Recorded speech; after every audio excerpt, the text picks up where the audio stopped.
পছন্দের কলিজা ঠান্ডা করা ম্যাঙ্গো মিল্ক পুডিং। মাত্র 2-3টি উপকরণে পুডিংটা তৈরি করে নেওয়া যাবে খুব সহজে।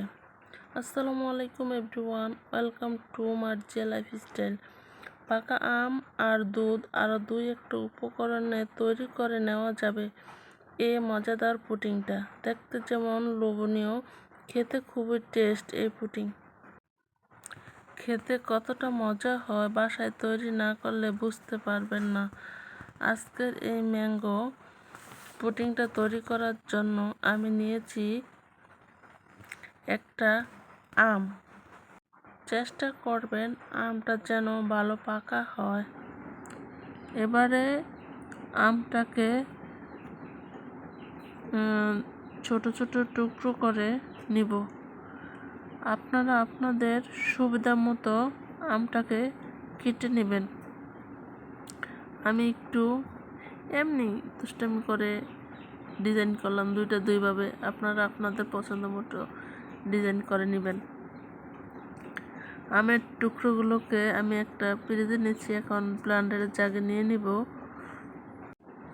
1 কাপ পানি দিয়ে এই আমের টুকরোগুলোকে ব্লেন্ড করে নিব।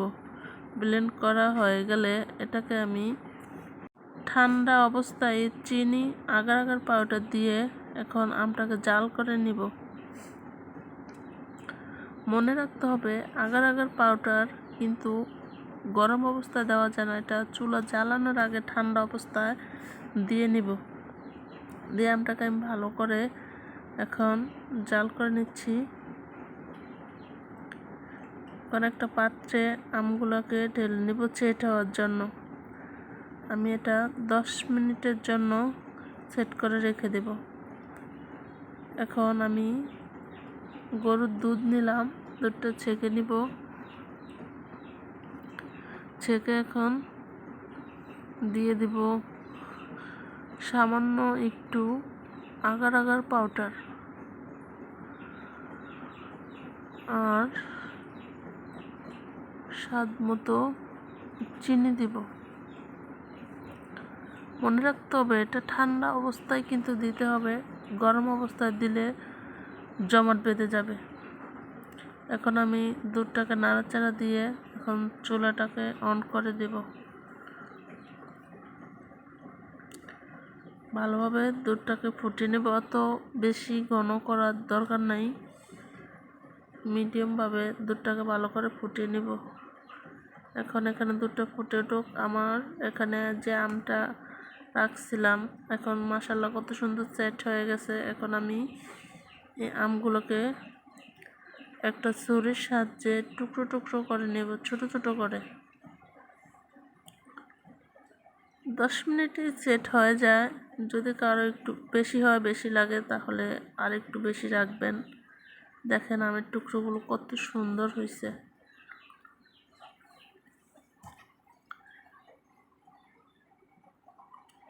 এখন আমি একটা বক্স নেব।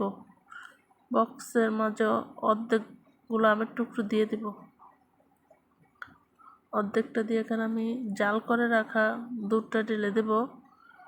দেওয়ার পরে বাকি অংশটুকু আমি আবার এই গরম দুধের ভিতরে দিয়ে দিলাম।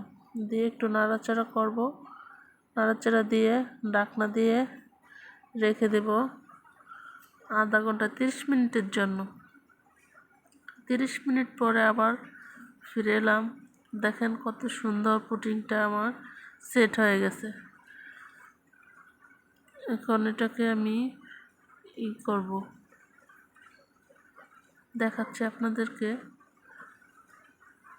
এত সুন্দর হয়েছে মাশাআল্লাহ, একদম পারফেক্ট। একটা ছুরির সাহায্যে আপনাদেরকে এখন কেটে কেটে দেখাচ্ছি। এই দেখেন অনেক সুন্দর এবং মজা হয়। এভাবে আপনারা বাসায় ট্রাই করে দেখতে পারেন।